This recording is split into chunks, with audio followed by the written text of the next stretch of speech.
అనుదిన నిత్యజీవపు మాటలు. దేవుని నామానికి మహిమ కలుగునుగాక. దేవుని వాక్యాన్ని చదువుకుందాము. ఆయన శాసనములను గైకొనుచు పూర్ణ హృదయముతో ఆయనను వెతుకువారు ధన్యులు. కీర్తనల గ్రంథము 119వ అధ్యాయము 2వ వచనం. యెహోవా తమకు దేవుడుగా గల జనులు ధన్యులు అని దేవుని వాక్యము సెలవిస్తోంది. ఈ ధన్యతలో మనము కొనసాగింపబడాలి అనంటే ఆయనను పూర్ణ హృదయముతో ఆయనను వెతకాలి.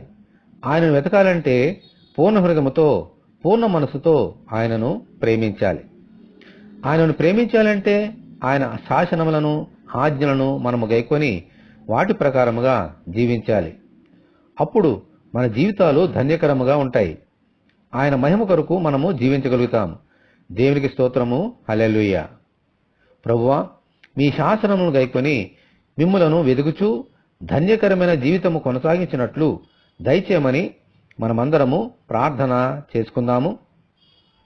ప్రభువా, నీ వాక్యములను నీ ఆజ్ఞలను శాసనమును గైకొని ఎడల వాటిని మా పూర్ణ హృదయంతో వెతికిన ఎడల మేము ధన్యులము అని నీ వాక్యము సెలవిస్తుంది.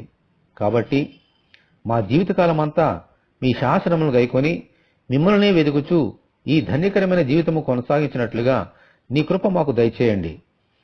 ఈ వాక్యం వింటనని బిడ్డలందరినీ కూడా అలాగూ దీవించమని యేసు అతి పరిశుద్ధమైన నామములో ప్రార్థన చేస్తున్నాము తండ్రి.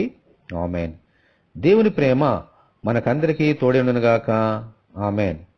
పరిశుద్ధ దేవుని మందిరం.